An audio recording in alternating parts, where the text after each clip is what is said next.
Me reporting whatever the fuck I want. You don't own me. Whatever. You should be scared. It's tea time. Hello and welcome to Mad Hatter News. I am your host, Sarah, and what we do here is we talk about all of the news that has been going viral on my TikTok page, Tea Time with Sarah, and then we discuss it in Mad Hatter News at the end of the week. So if you do want to see what we will be discussing every single week, go to Tea Time with Sarah on TikTok, hit that follow button so you can see all of the interesting news that I'm going to be posting, but also don't forget to hit that subscribe bell here so you never miss an episode of Mad Hatter News every week. Now let's get into the stories. Okay, so this week, Biden did an arrangement with Iran where he had Iran release some hostages that they had. If you don't know, Iran is a terrorist regime-run country, and they have been taking hostages for no reason and imprisoning them for a while now. There were several different American citizens that had simply been visiting Iran that were taken into custody. One of the people, Ahmad Shargi, his entire family has been petitioning the president to get their father back. Even since Trump's presidency, they've been petitioning the president to do this. And also there was an environmental activist that was released as well. He didn't do anything wrong either. He was just an environmental activist. And as we know, you can't be an environmental activist in a terrorist regime-run country. It's just not a thing. What people need to understand about Iran, if you don't know anything about Iran, is that it actually used to be an extremely progressive country. It was, especially back almost 50 years ago, it was progressive. And the women were able to dress however they wanted, wear their hair and makeup however they wanted, and, go to universities, stuff like that. But within 5 years, a terrorist regime came in and turned it into Handmaid's Tale. It's now a Handmaid's Tale country. And what is so interesting and I love about the book Handmaid's Tale that eventually turned into the series that we watch is the woman who wrote Handmaid's Tale never put a single thing into the book that hadn't already happened on planet Earth. She was very specific to do that. Very specific to put in only things that had already happened to people on this planet. And that's what we're seeing in Iran right now. It is literally a Handmaid's Tale country. And so these people are basically going over there to visit Gilead, and they're being taken. You can't be an environmental activist in Gilead, right? So it's the same thing in Iran. If you don't recall, Mahsa Amini was a very recent case within the past year where she was a Kurdish visitor. She was just in the airport in Iran. And she wasn't wearing her hijab, which is the head covering, in the specific fashion that the regime expects of the people who live there. So they took her and they murdered her in the airport. She was in the airport. She wasn't even Iranian. And they took her and murdered her because her head covering wasn't exactly how they wanted it to be. That's how this place is. But these families had been petitioning for a while. So Biden this is the crazy part though. Biden unfroze $6 billion of oil assets that were originally Iran's, but they had been frozen by Trump. Trump wanted them to have zero oil assets, zero oil revenues, which is a pretty good idea for a terrorist regime-run country in the Middle East. They shouldn't have that much money in control, right? So Trump had made their oil revenues zero. Biden just gave them back $6 billion, okay, in exchange for these prisoners. So what eventually ended up happening is Iran has been stockpiling uranium for years. And at this point, they have enough uranium to build 8 nuclear weapons. So a couple days ago, the Crown Prince of Saudi Arabia said, hey, if Iran has nuclear weapons, we need them too. Oh my God. So this is turning into a nightmare. Now, the Saudi prince is correct. He does need nuclear weapons if Iran does have them, and that's just to keep the balance of power in the Middle East and for safety reasons. But Saudi Arabia is problematic themselves. Yes, they have been more progressive in the past few years, but at the same time, only recently have women in Saudi Arabia been able to drive. They weren't even able to drive until recently. You really think they're super progressive now? No, it's only been like 5 to 7 years since they were able to drive. Like, it's not even possible to progress enough to be acceptable if that's the case, right? One thing about Saudi Arabia that I've been talking about on my TikTok for a while is that they have a lot of investments in American media, locally and nationally, American news. And why that's problematic should be a little bit obvious, but that means that they can influence American media and American entertainment and American culture. And something that I have noticed is that our purity culture has gotten a lot worse in the past few years, especially the past 10 or 20 years. We can see that with the overturning of Roe versus Wade. We can see that with the forced births. We can see that with how women are treated. And it has been very interesting to see that America has regressed in that sense. And you want to know, where is this stemming from? What is the root of this? I believe that Saudi Arabia and their influence in our culture that is very insidious. It's not very obvious, but it's an influence in our culture, in our media, that is very similar to the really conservative Muslim type of mentality regarding women. The evangelists of this country are extremely conservative. I was evangelist when I was younger in the Deep South. I went to an evangelist Christian academy. I know how it is, okay? I've been amongst the enemy, all right? I know how they think. It is insane. And I've also been to the Middle East, and I have experienced mentalities that are very similar to evangelists. It's just a different religion, same sort of thing. And am I saying Christianity is wrong? No. Am I saying Islam is wrong? Absolutely not. But there are extremists. There are extremists that abuse power and try to put women down, and they try to influence a lot of different laws that they should not influence. They try to influence media. They try to influence the culture, and it's spreading in that sense. And we're only allowing it in this country because they're doing it as Christians, and we love Jesus in this country, right? So that's just my take on it. I kind of went off on a tangent, but Biden has released $6 billion in oil revenues, basically, back to terrorist regime run country. Great. Great. The Biden administration does say they're going to keep a close eye on Iran so that they only spend the money for humanitarian purposes. Are you serious? You really think you're going to be able to control how Iran spends $6 billion of oil revenues? What does the US think they are? Like, they're not going to be able to do that. They just made a deal with the devil. You think the devil's going to hold up his end of the bargain and use money for humanitarian purposes? How dumb do you have to be? But whatever. It's Biden. And again, I say this a lot. I'm not on the right. I'm not on the left. I'm on the part that makes sense. And this makes no sense to me. So let's move on to corrupt cops that have been in the news this week. Officer Dempsey Walters of Delaware. He used his power of being an officer to his advantage and made a whole chaotic scene using our tax dollars and the entire police force to abuse a bunch of teenagers. Officer Dempsey got into an altercation while he was off duty, it seems, with a teenager. It seems like it was a verbal altercation. We don't really know what happened. We don't know the teenager's name because nothing illegal actually happened.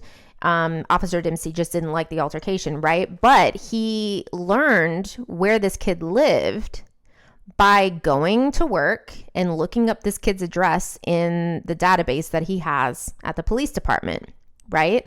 So he kept that in mind, I guess, to use later. I don't know. But then a few days later, another random kid had nothing to do with this altercation whatsoever, ran up to his house of Officer Dempsey and ding-dong ditched the house. It wasn't really a ding-dong ditch. It was like a kick on the door, and then he ran away. I guess that's what they're doing nowadays. I have no idea.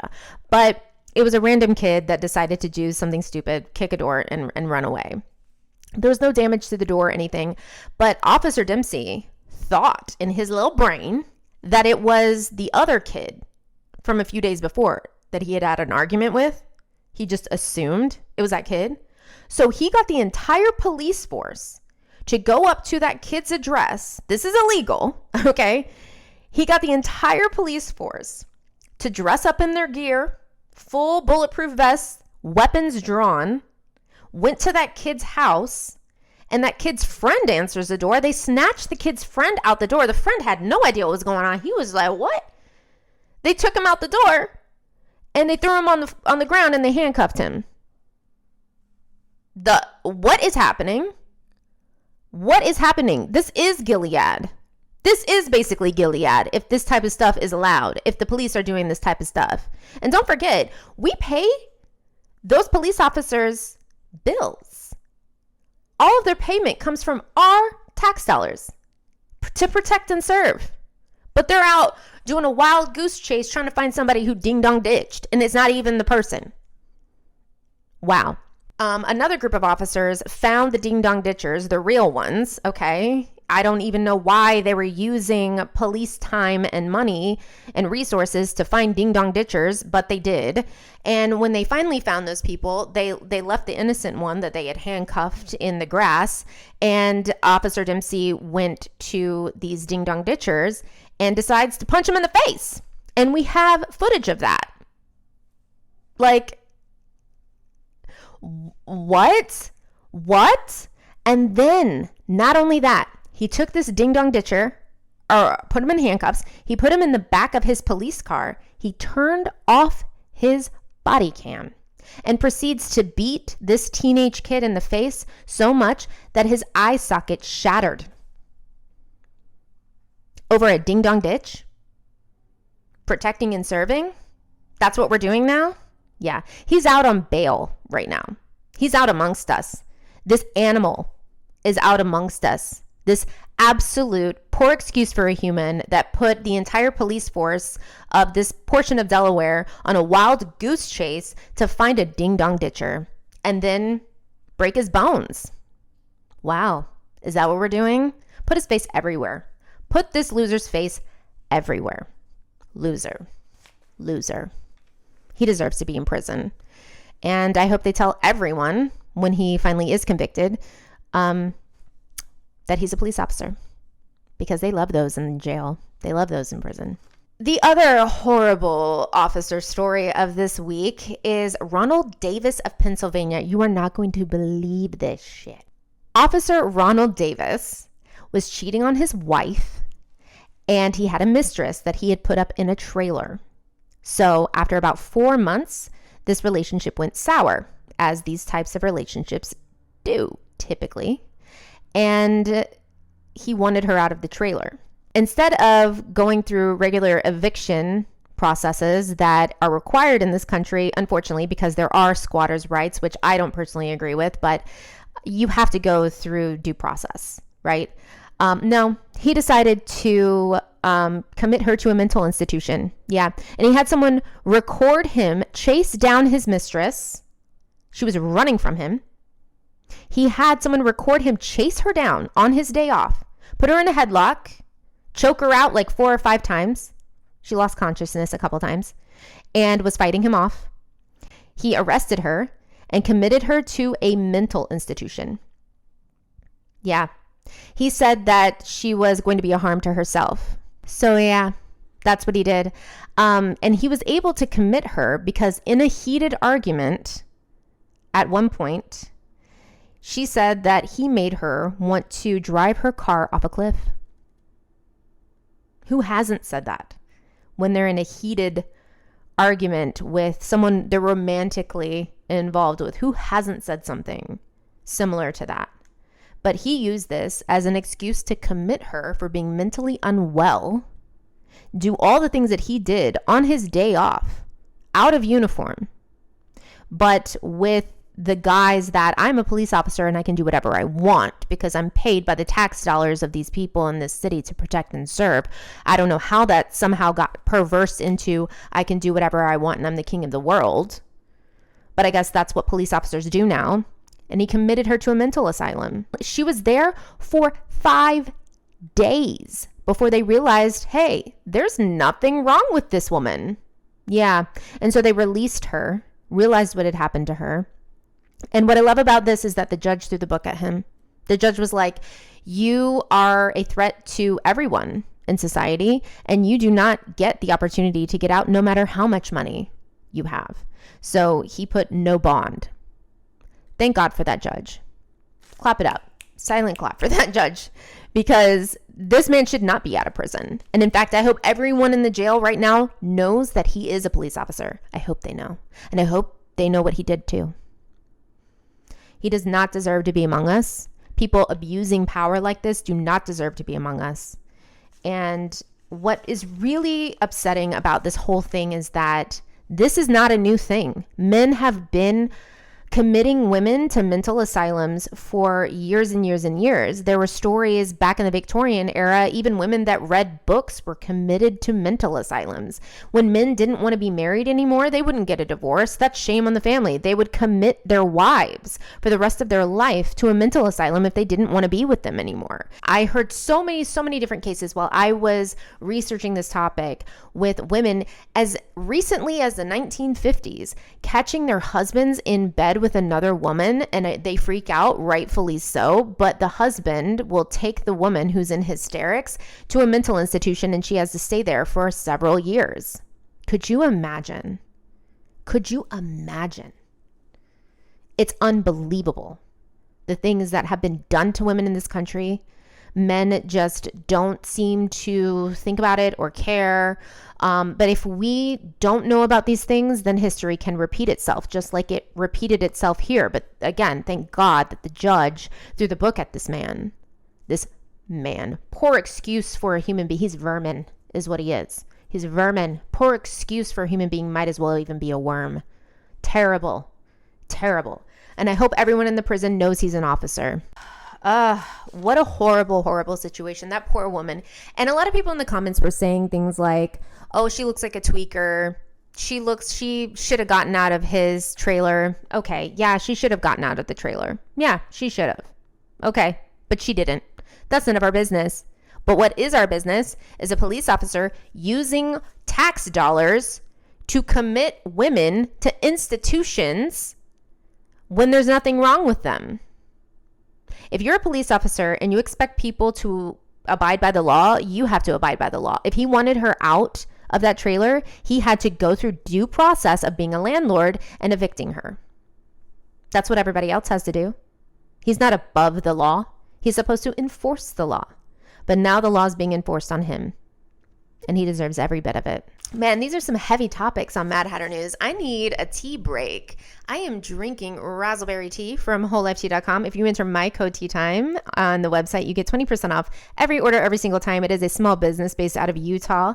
And what I love about them is that they go right to the source to find the best ingredients for their teas. They do not mess around. When it comes to small businesses, you can always guarantee that they have the best products because they really care about their brand. They actually just came back from Japan and sent me a couple photos. So they hand pick these ingredients in their teas straight up from the source, and then they bring it back to you. And that's what they have on their website. And on top of that, it's the same price per net weight as those shitty little tea bags you get in the grocery store. And on top of that, you can enter my code TEATIME and get 20% off. There's so many different accessories on the website. There's a lot of great gift ideas. So why not go to wholelifetea.com and get 20% off everything all the time? Oh my God. I needed to chill out. After some of these stories. My goodness.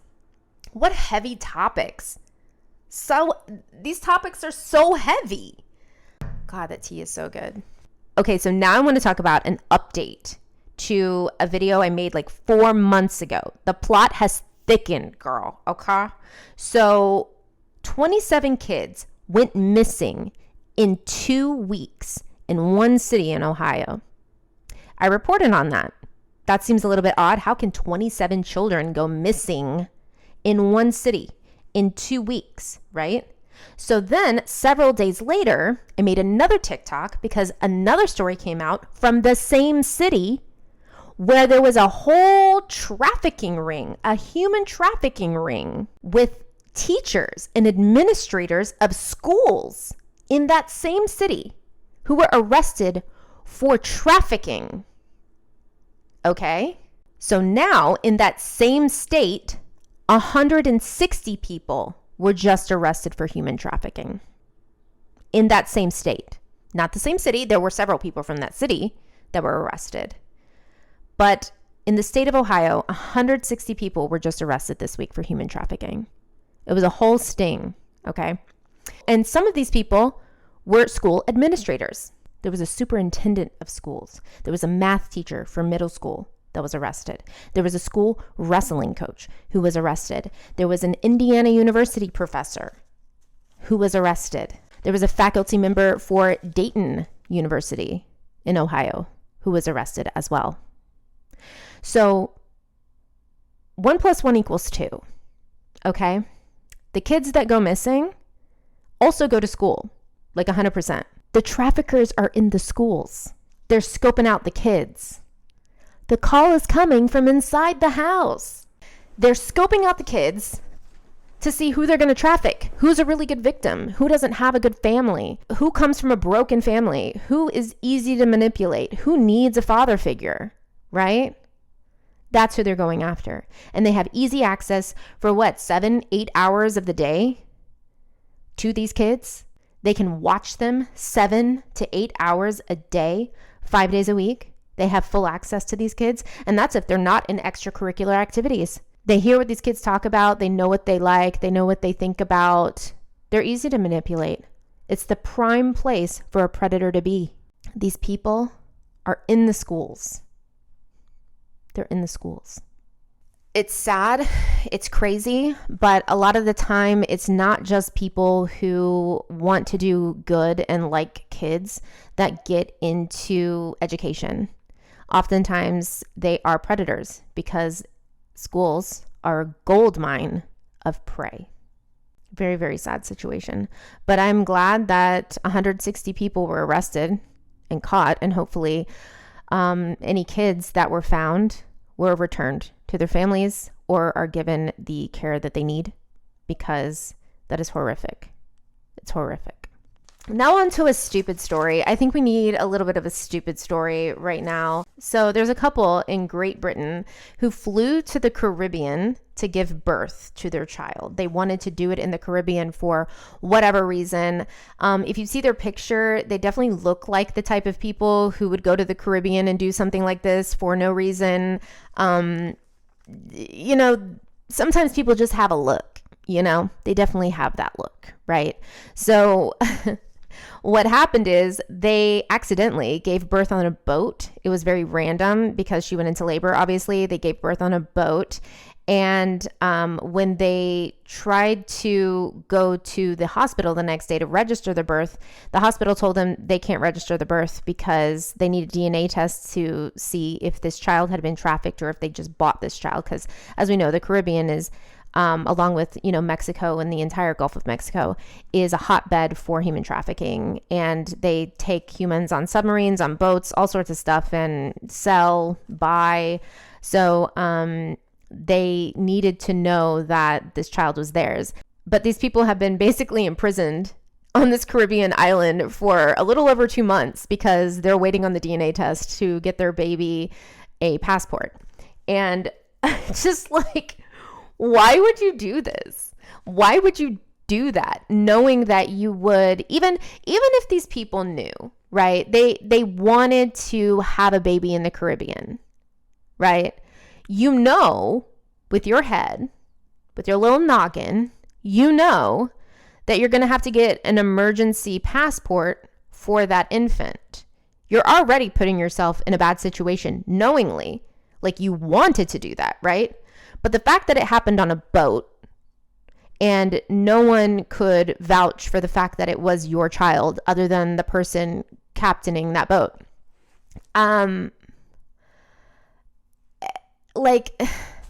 It's just dumb. It's dumb. And what I thought was so funny is the father of the child, Clive is his name. And if you look at him, he looks like a Clive. And I am clowning these people because they deserve to get clowned. Like, what is this? Right? But Clive said that the birth on this boat was a beautiful connection to the universe. And the sea gives off a natural painkiller that helps with childbirth. I don't know if that's true. I don't know if that's true or not, Clive. I really don't think you should be talking about women's childbirth pain, Clive. But whatever. Do you? But now they're stuck in the Caribbean and they can't get out. They have a child back in Great Britain already that's being taken care of by relatives because they can't get back to their home. And they haven't been able to work, obviously. They are out of money because they've been trying to pay to live in the Caribbean with no income coming in because they haven't been able to go to work. It's just the dumbest thing you could possibly do. Why would you want to give birth in the Caribbean? Why? I don't understand the way people operate. I don't get it. But unfortunately, we have to live on Earth with all of these people. I don't get it. We just try to stay out of each other's way, I think. At this point, let's just try to stay out of each other's way and not get violent. Because with people like this on Earth, it's hard not to get a little bit testy. Like, what? Like, you just got to move on. But anyways, this episode of Mad Hatter News was madness. I can definitely say it was madness. I do have a lot more coming up for you next week. I already have hot news stories rolling out already on my TikTok. So make sure you follow me on TikTok at Tea Time with Sarah so you do not miss what we're going to be talking about. I really like to see the comment section versus like YouTube versus TikTok because it's very interesting. There's definitely a different viewer base on YouTube versus TikTok. But my TikTok is a little bit more bustling than my YouTube at this point. But hopefully that changes soon. Don't forget to subscribe to this channel so you never miss a single episode of Mad Hatter News. Don't forget to hit that like bell and check out wholelifetea.com. Enter my code TEATIME to get 20% off everything, every single time. Other than that, we'll be seeing you back here next time. Bye.